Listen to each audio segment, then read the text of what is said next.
nasce em mim e me salva. Nasce em mim, nasce em mim, nasce em mim, apaga o meu pecado. Nasce em mim, nasce em mim, nasce em mim e salva minha vida.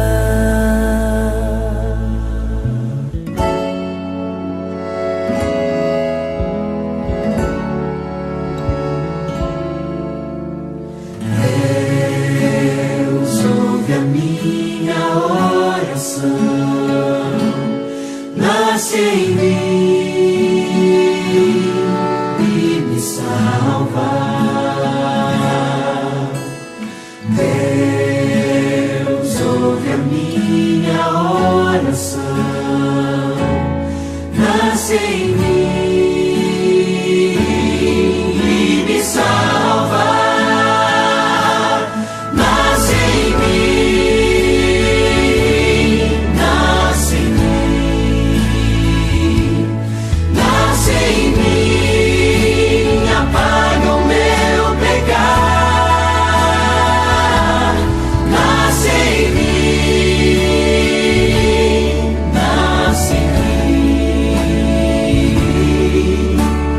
nasce em mim e salva minha vida.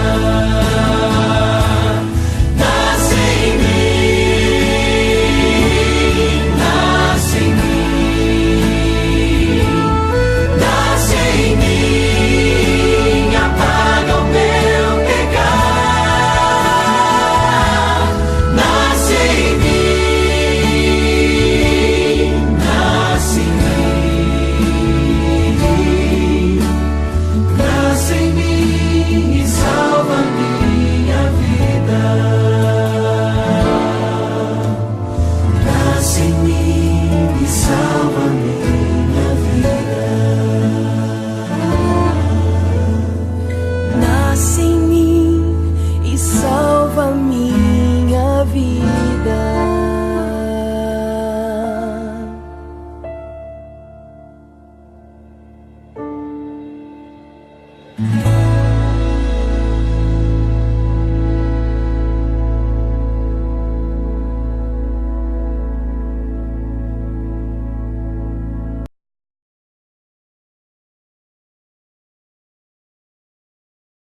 Bom dia a todos os irmãos.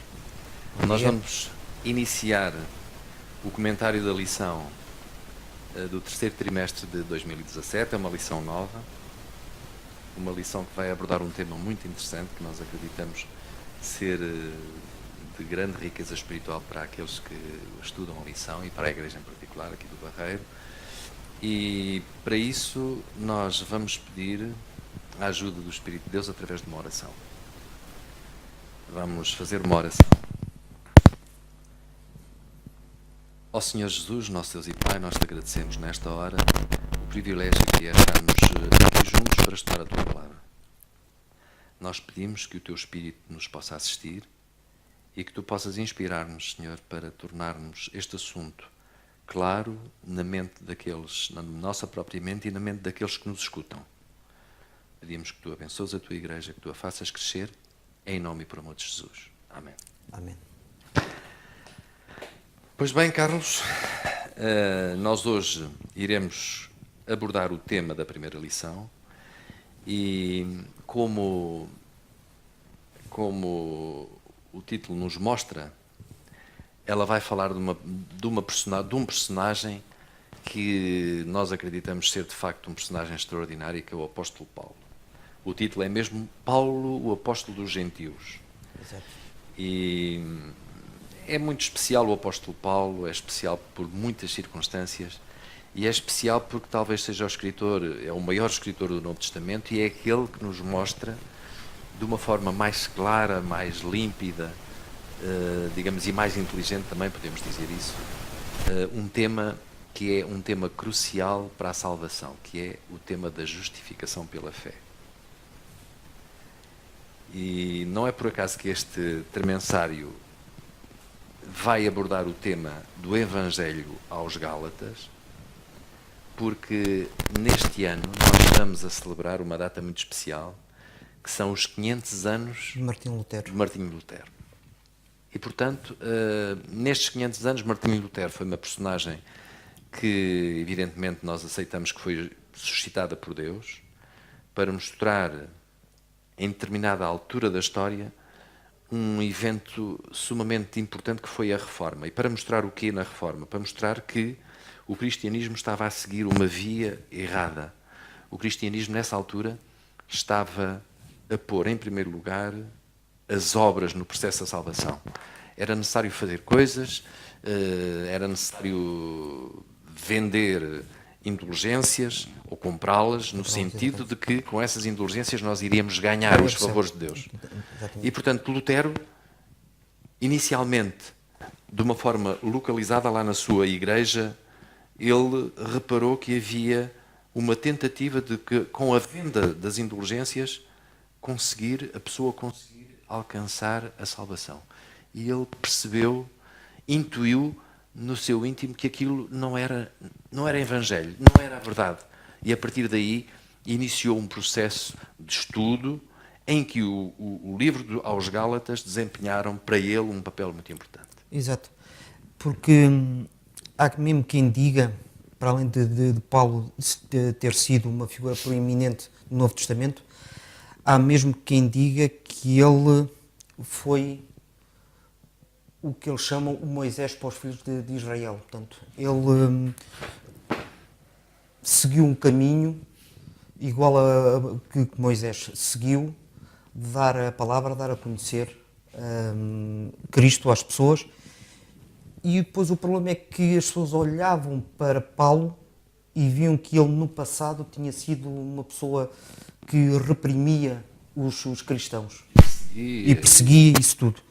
Mas o encontro dele, e não querendo muito avançar já na lição, mas o encontro dele com Jesus no caminho de Damasco fez com que ele, o zelo que ele tinha quando era fariseu, transportou para a cristandade.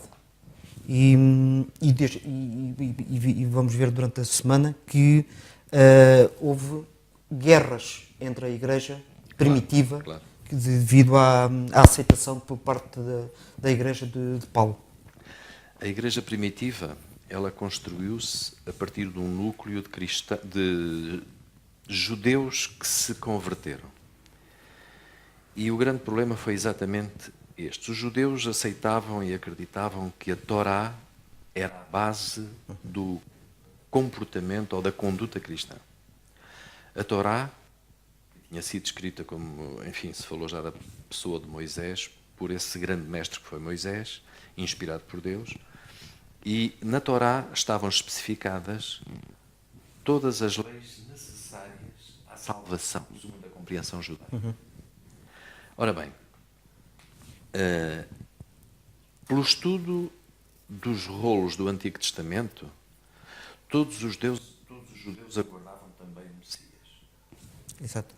Bom, e a história da profecia do Antigo Testamento dizia que haveria de surgir um Messias que iria ocupar o trono de Israel.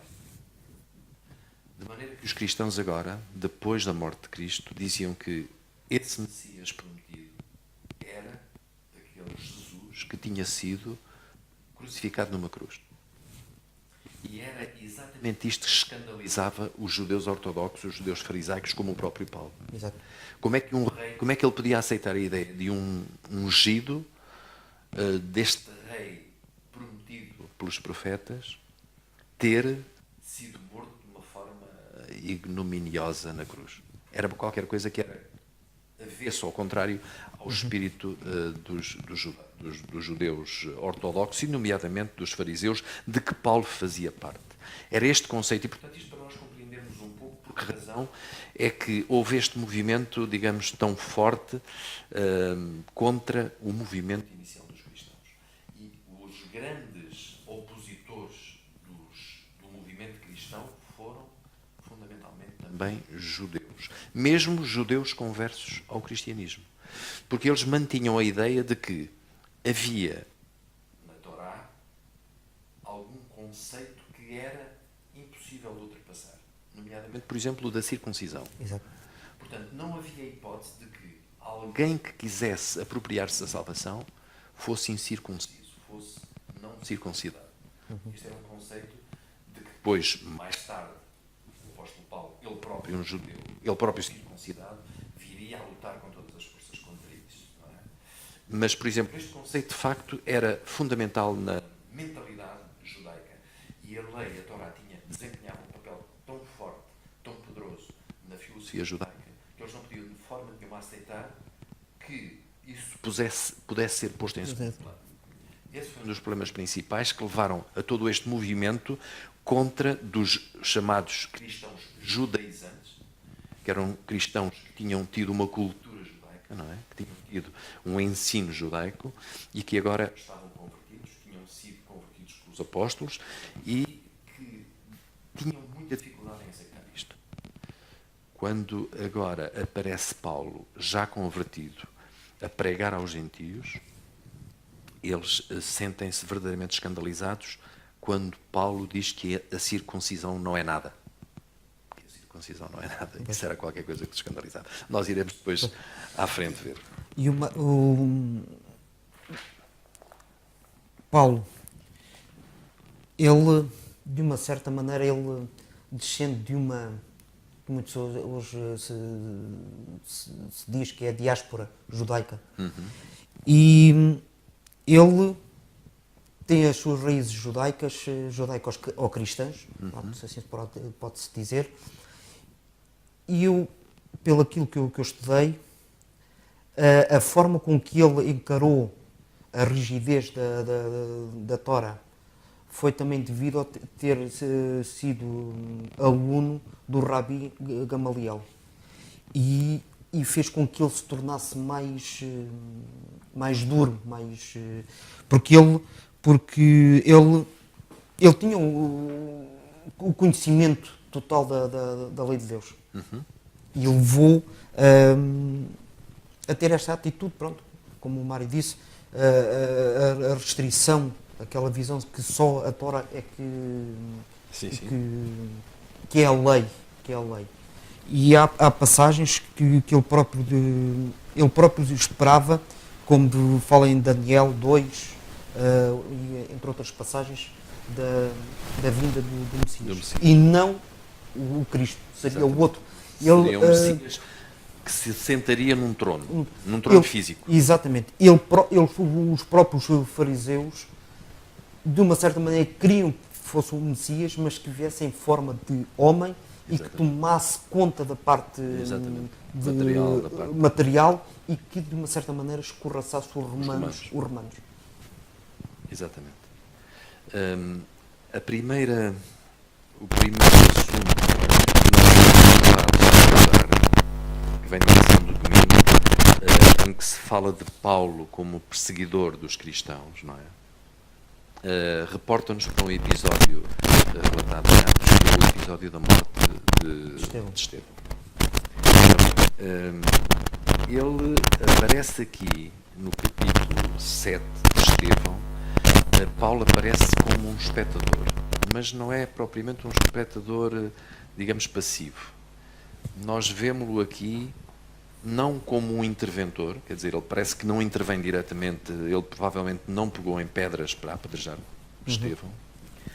Talvez até porque o discurso de Estevão, porque Estevão, se nós recuarmos para fazermos o enquadramento, Estevão era como ele, Estevão era um judeu também, quer dizer, portanto, ele teria, Estevão, a cultura judaica do próprio Paulo. Talvez Paulo fosse, enfim, digamos, estivesse num nível superior porque estudou numa escola que seria a escola, enfim, o MIT da altura.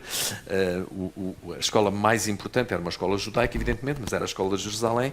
Ele era de Tarso, mas estudou ali, estudou com Gamaliel, talvez o professor que tivesse maior nomeada, maior renome.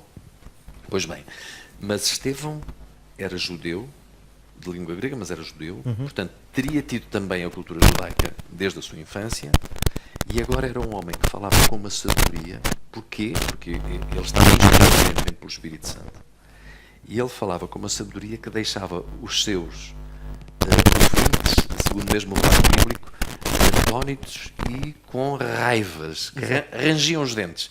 Quando lhes falava, lhes dizia diretamente que eles tinham sido os autores da morte de Cristo e os responsáveis pela morte de Cristo. E eles aí rilhavam os dentes de ódio.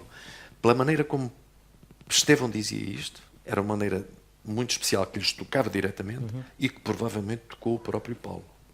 Talvez por aí ele tenha ficado parado, atónito. Quem sabe, a Bíblia, o Lucas, que escreveu esta parte de Atos, não nos refere o que é que acontecia. Nós podemos fazer aqui um exercício também, porque Lucas não foi espectador disto. Não é? Pois contaram-lhe. Quem é que teria contado a Lucas? Exatamente. Provavelmente o próprio Paulo. Exato. Portanto, eu estou a imaginar Lucas a escrever aquilo que Paulo lhe contou. Olha, isto aconteceu assim. Estevão faz este discurso, que nós temos aqui descrito no capítulo 7, e agora, depois disto, os ouvintes dos quais eu fazia parte, os judeus dos quais eu fazia parte, resolvemos apedrejá-lo. Eu não tive a coragem, mas eu recebi a túnica. Quer dizer, existe uma expressão em inglês que... E em português também há aquela história do assalto. Tanto é assaltante aquele que vai dentro do quintal como o que fica a guardar o portão. Não é?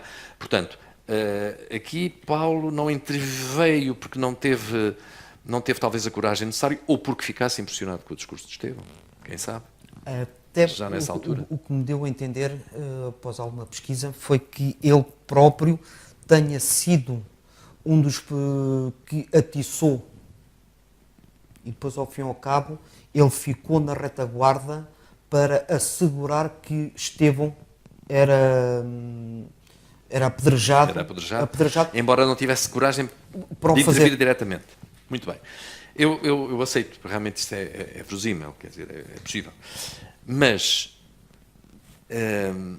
aquilo que causou a tal hostilidade feroz que o discurso de Estevão causou nos circunstantes, naqueles que estavam a ouvi-lo,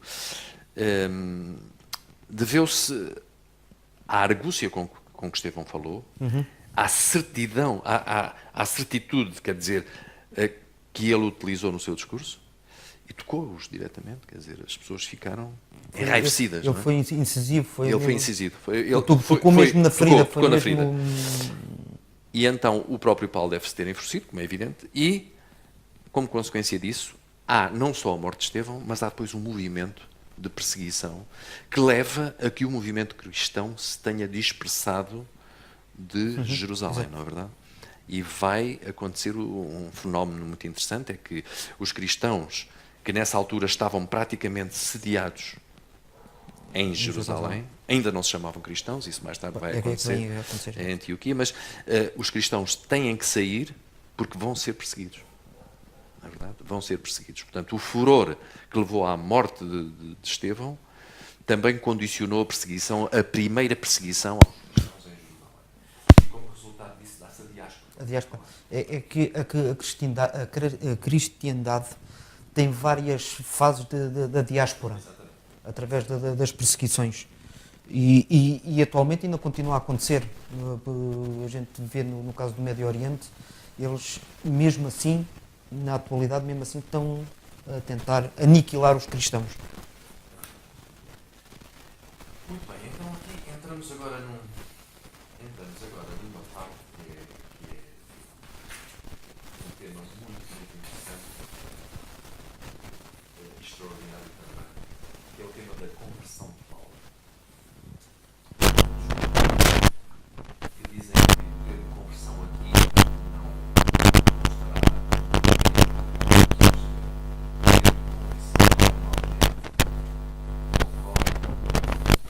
quando uma pessoa vai num determinado sentido, esse sentido é o sentido do caminhar para os seus interesses, para as suas motivações, e de repente, influenciado pelo Espírito Santo, essa pessoa vai voltar, vai retroceder no seu caminho e vai voltar a caminhar ou vai recomeçar começar uma caminhada em direção a Deus. A Deus. Essa é a conversão. Mas essa convicção que o leva a fazer essa mudança é uma conversão que ocorre através da ação do Espírito Santo. O Espírito Santo atua no coração da pessoa, essa pessoa sofre um processo de arrependimento dos seus pecados e, como consequência disso, volta-se para Deus. Esse movimento ocorre por uma vontade própria de cada um. No caso de Paulo, não foi isso que aconteceu. Paulo ia com uma convicção Exatamente. de perseguir, de Perseguir. maltratar, matar os cristãos, e de repente Cristo aparece, ele fica cego, literalmente cego, e metaforicamente também cego, porque a partir daí ele passou 3 dias naquela cegueira, e foi nesses 3 dias em que ele provavelmente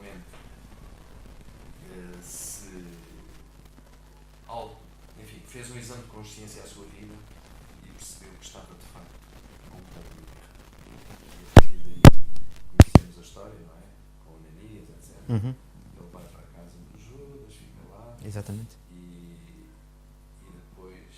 depois acontece um fenómeno extraordinário que, aliás, se manteve ao longo quase toda a vida de Paulo, é que as pessoas ficaram, os cristãos, Ficaram admirados porque, o quer maior dizer, perseguidor. como dizemos na atualidade, saltou do 8 para o 80, de perseguidor passou, de uma certa maneira também passou a ser perseguido, porque depois ele foi preso, teve em Roma isso tudo, com uma prisão assim um bocado, assim quase um à vontade, porque ele era cidadão romano. Exatamente.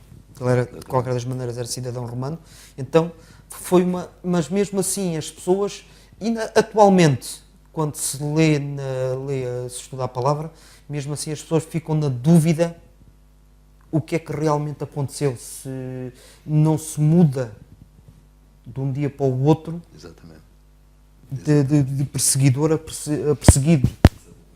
Isso é mesmo verdade até no caso de Ananias. Ananias tem uma visão em que o Espírito lhe comunica: olha, vais à rua direita, à casa de Judas, e está lá alguém a quem tu vais impor as mãos para o curares de uma cegueira. E esse alguém é Saulo, e Ananias, ele próprio parece que vai repreender o Espírito. Não, mas espera aí, esse não é o perseguidor?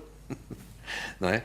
Se Ananias teve esta reação perante, enfim, alguém que ele sabia que era da parte de Deus, que era o próprio Deus, que era o Espírito Santo, não é? Como é que não teriam reagido? E reagiram assim, por exemplo, até os apóstolos depois em Jerusalém, já passados alguns anos, e tornaram a reagir mais tarde. Quando alguém se confrontava com a personagem de Paulo, com aquele perseguidor atroz que todos os cristãos conheciam, ficavam verdadeiramente assustados e pensavam: bom, este homem de certeza que está aqui não é uma boa peça. Se eu estivesse no lugar do Ananias, eu ficava na dúvida se era realmente o Espírito Santo que estava a falar comigo ou se era o inimigo. Exatamente. Visto que Saulo era o perseguidor e se eu aparecesse na frente dele, seria morto. Exatamente. Mas o mais interessante é, com a experiência que o Saulo, ainda o Saulo de Tarso, e a conversão que ele teve, geralmente as pessoas se convertem, mas ficam, sim senhora, aceito, mas não fazem mais nada. E o interessante é que ele, com a conversão dele, ele ainda teve uma chamada para entrar ao serviço. Exatamente. Ou seja, para ele próprio, ele ser o exemplo de conversão e converter os outros. Nós dizemos, quer dizer, que Paulo teve só 3 dias de descanso. Foi os dias em que esteve cego. Nesses dias esteve em jejum e oração, portanto não comeu nada, mas depois o relato bíblico diz que a seguir ele comeu, ficou confortado, imagino, 3 dias de fome, não é? Ficou confortado, deve ter comido uma boa refeição, e a partir daí o que é que ele fez? Foi pregar o Evangelho. 3 dias. Precisou apenas de 3 dias para virar o bico ao prego, como nós dizemos em bom português, isto é, para começar a caminhar numa direção diametralmente oposta, 180 graus. Ia para ali e agora veio em sentido contrário. Perseguidor passou a ser perseguido, como tu estavas a dizer. E, portanto, isto é uma coisa extraordinária. É, de facto, uma conversão, é uma conversão sui generis, de facto. Inicialmente não foi por vontade própria. Nós dizemos quase que Deus forçou Paulo a converter-se. Podemos dizer isto. Mas também podemos aqui, digamos, salvar Deus, dizer assim, não. Ele, se quisesse, não tinha aceito. Como atualmente, ao longo dos séculos, se tem visto que há pessoas que conhecem a palavra, que conhecem factos concretos de pessoas que se convertem, mas mesmo elas, mesmo assim, não querem se converter. Pois. Não se convertem verdadeiramente. Não. Ou pelo menos, porque a conversão é um pouco o termo popular. Ou sim, ou sopas. Isto é, Exato. não há meio termo. Não há meio termo. Não se pode estar a cochear, como nós sabemos, entre dois pensamentos. Isto é uma verdade mesmo para nós, como cristãos, para o dia de hoje. Nós não podemos agradar a Deus e ao diabo ao mesmo tempo. É impossível. É impossível. Não podemos ser cinzentos. Temos que ser ou pretos ou brancos. Não podemos ter meias tintas, se quisermos. Portanto, quando aconteceu esta conversão, realmente, como já vimos, Saulo ficou cego, verdadeiramente, estava em casa de Judas e fez nestes 3 dias, que lhes devem, enfim, pareceram com certeza uma eternidade, porque imagino o que é estar cego sem saber se iria ficar cego toda a vida. Eu não sabia. É um bocado complicado. Não é? É um bocado complicado. Era um homem que tinha a sua visão normal. Nós temos que imaginar sempre que nesta altura, hoje nós temos uma grande esperança na medicina, não é? E quando temos um problema de saúde pensamos, bom, isto vai ser resolvido, os médicos resolvem. Agora, Paulo estava naquela situação de cegueira e ele não sabia se Deus iria ou não converter-lhe a vista, isto é, fazer o milagre da cura, não é? E portanto ele teve estes 3 dias no exame de consciência profundo. Estes 3 dias passou-os, como já vimos, em jejum e oração. Fez com certeza um filme profundo da sua vida e percebeu que tudo o que tinha feito até aí estava errado. Verdadeiramente estava errado. Teve a consciência de que conhecia o verdadeiro Deus, que o Deus que ele tinha estudado aos pés de Gamaliel era o Deus verdadeiro, só que percebeu que tinha havido, durante toda a história de Israel, que tinha havido um desvio doutrinário. Isto é, que o que se ensinava na sinagoga já não era a doutrina que Deus queria que o povo aprendesse. E foi essa verdade que ele depois transmitiu no livro que nós vamos estudar agora este trimestre, nos Gálatas, nesta carta que ele escreveu. E sabemos que ele a escreveu exatamente porque nesta igreja da Galácia, nesta igreja, a influência dos chamados cristãos judaizantes, que eram aqueles cristãos que no grupo dos cristãos desempenhavam no princípio o papel primordial. Porque nós sabemos que o início do cristianismo se deu com judeus. Todos os apóstolos eram judeus, não é verdade? E todos os primeiros cristãos eram judeus. E sabemos que, inclusivamente, o trabalho, entre aspas, que o Espírito Santo teve que ter com os judeus novos, com estes novos crentes judeus, para lhes mostrar, de uma forma clara, que, a partir de agora, não havia diferenças entre judeus e gentios. Que todos eram, aos olhos de Deus, considerados iguais. E foi exatamente com a morte de Estevão, e nós sabemos isto até em termos proféticos, foi com a morte de Estevão que acabou, digamos, o privilégio dos judeus como povo eleito. Foi a partir daqui que, para o Senhor Jesus Cristo e para Deus Pai, para o Espírito Santo, deixou de haver um povo eleito. E agora o povo eleito é aquele povo que aceita o sacrifício de Cristo. E Paulo percebeu isto. Paulo, que viveu o acontecimento, que viveu este acontecimento, ele percebeu isto e relatou-o de uma forma única, de uma forma magistral, em Gálatas. Também em Romanos, mas sobretudo em Gálatas, resumiu este conceito, que para nós adventistas também é muito importante.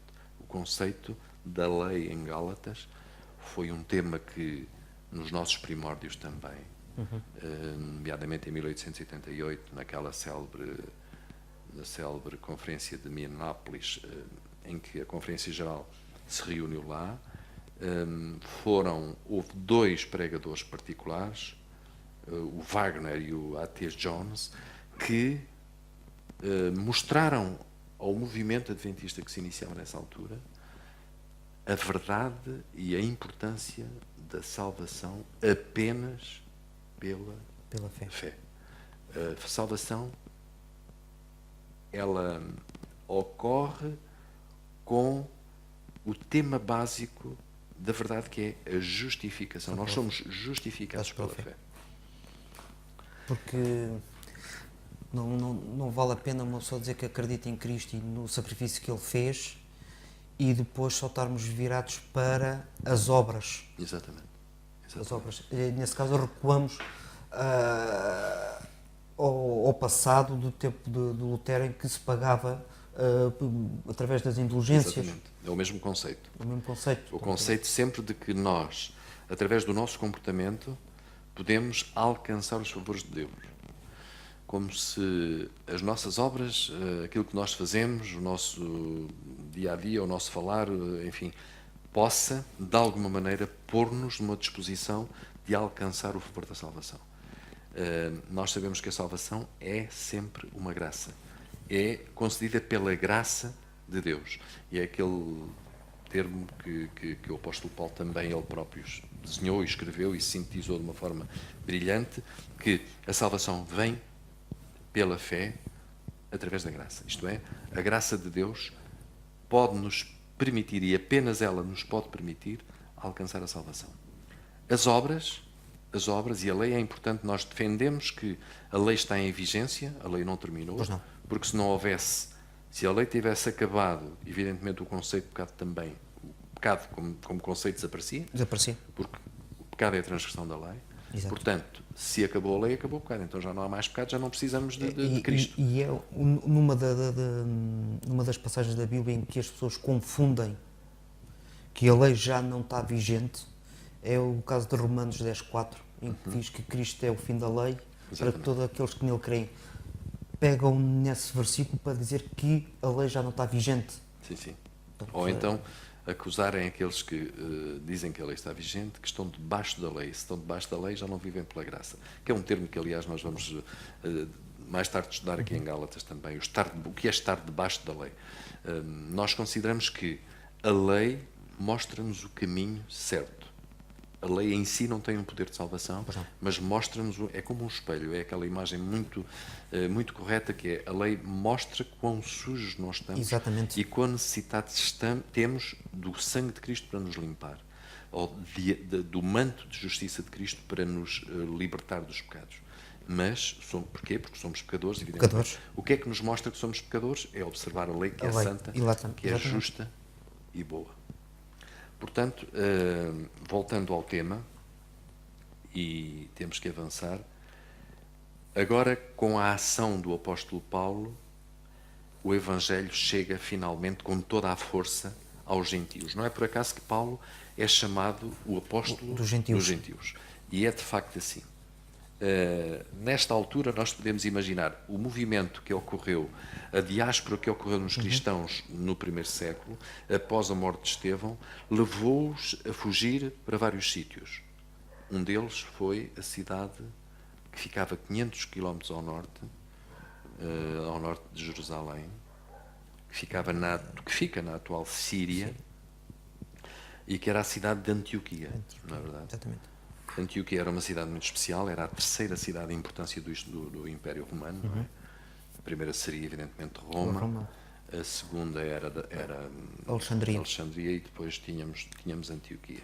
Antioquia era um centro, enfim, cosmopolita, um centro onde havia, era um centro comercial, digamos, uma cidade comercial também, por isso mesmo tinha gente de todas as regiões.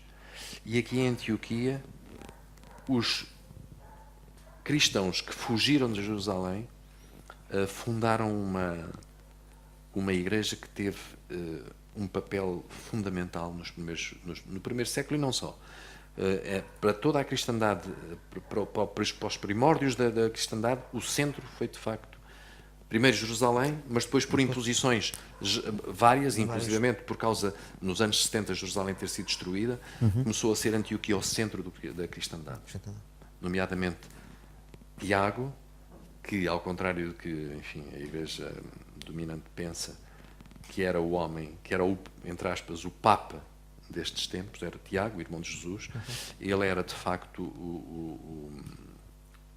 se quisermos, a pessoa que presidia ao núcleo dos apóstolos, e era aqui, em Antioquia, que eles tomavam as decisões, digamos, de enviar para os novos territórios as equipas, digamos, que iriam levar a mensagem, os apóstolos que iriam levar a mensagem, como Barnabé, como Lucas, como Marcos, etc. E como o apóstolo Paulo, que foi, seguramente, o apóstolo mais importante e aquele homem que mais igrejas criou em toda esta fase. É o que eles dizem aqui na lição, mas também como base de lançamento para uma missão mundial da Igreja primitiva. Exatamente. Foi era a base da Igreja. Portanto, aqui a lição de quarta-feira fala-nos dos diversos, digamos, apóstolos, e depois temos a história muito interessante de Barnabé. Nós sabemos que depois da conversão ele esteve em Damasco, ele pregou em Damasco, depois teve aquela situação caricata de ter que fugir às autoridades e foi lançado das muralhas através de um cesto, depois fugiu, foi para Jerusalém.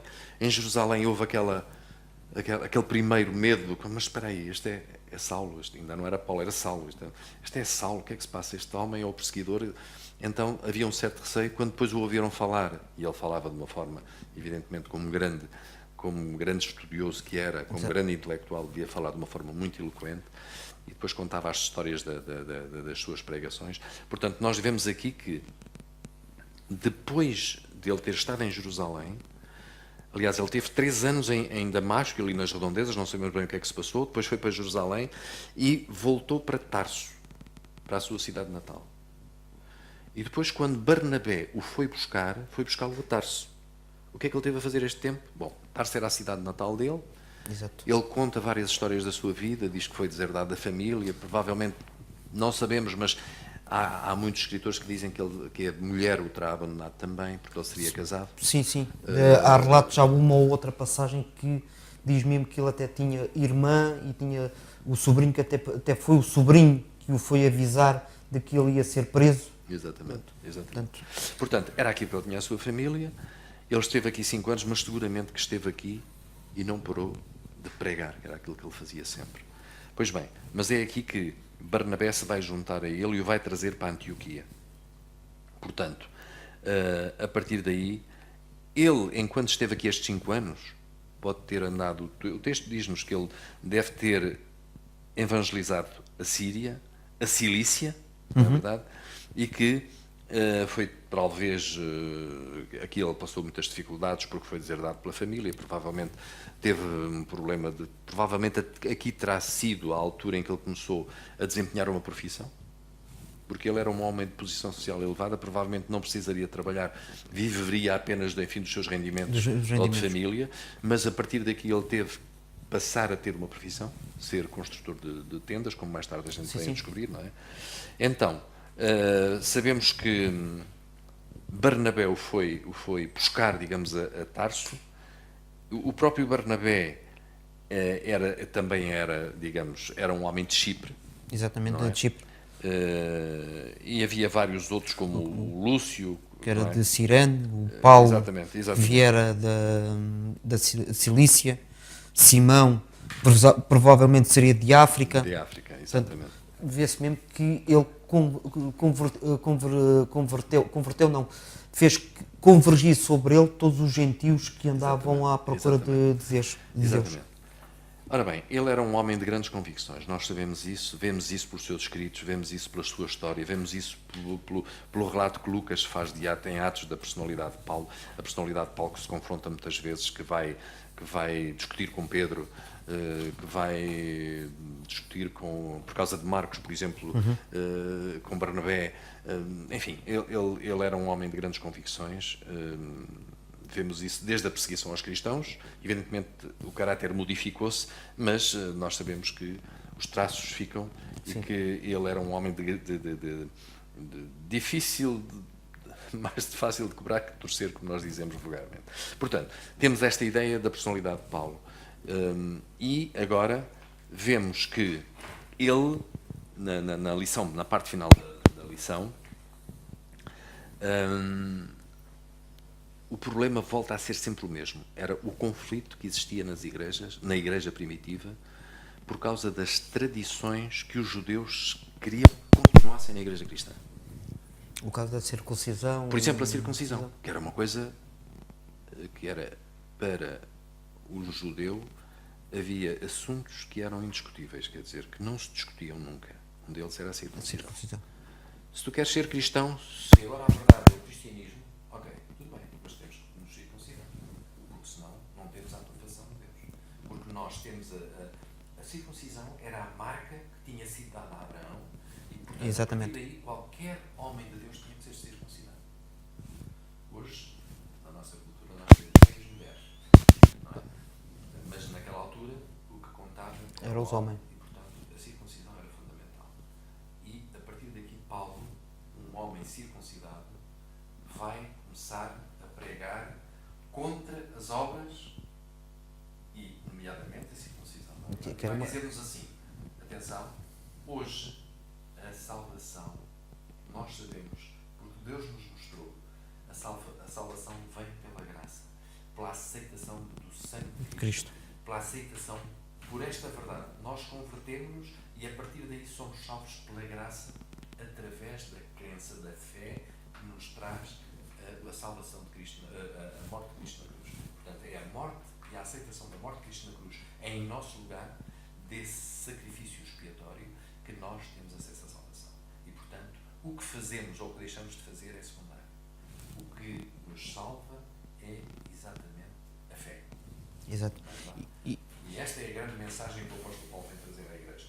E nós vemos também o problema que houve quando Pedro foi converter Cornélios. Exatamente.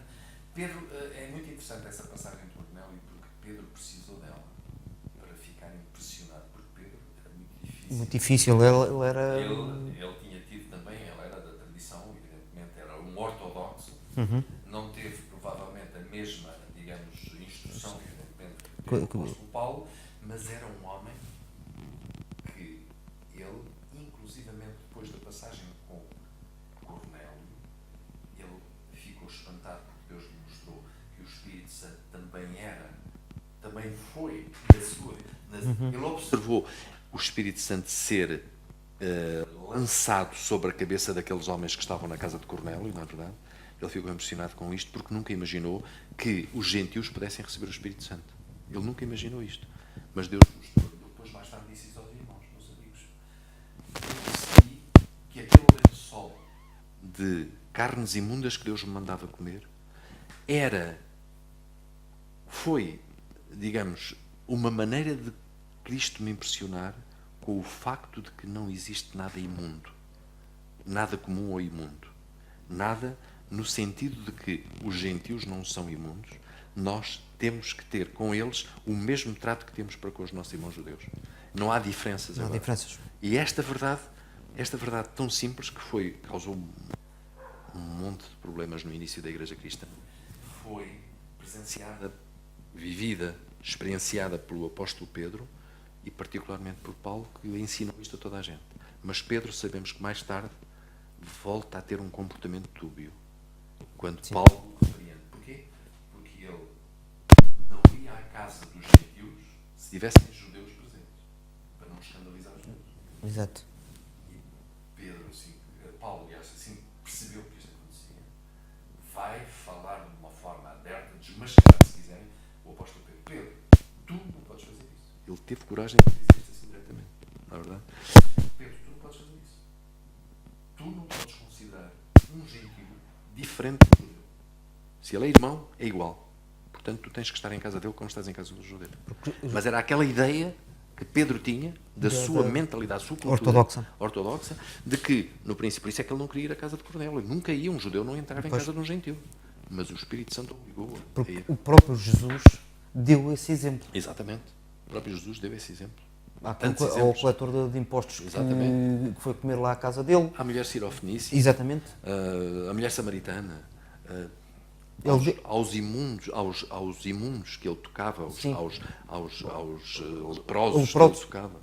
Portanto, Tudo isso. ele deu o exemplo de que não há diferença entre pessoas e que devemos de olhar para elas todas de igual. Ok. Nós está na altura de terminarmos. Podemos dizer que, em resumo, se quisermos sumarizar a lição, podemos dizer que o encontro de Saulo com Jesus ressuscitado na estrada de Damasco, como nos diz a lição, foi o momento marcante da vida, da história deste homem, não é? E foi, de alguma maneira, o elemento que levou o próprio Deus, o próprio Cristo, a utilizar uma personagem extraordinária do Novo Testamento para fazer relançar toda a igreja primitiva no caminho da verdade.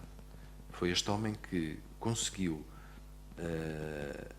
fazer o milagre da transformação das igrejas gentílicas com o grande problema que existia com os judeus, e ele conseguiu fazer perceber a todos que nesta altura já não havia diferença entre judeus e entre gentios, e que todos comungavam o mesmo sentimento, que era o sentimento da salvação em Jesus.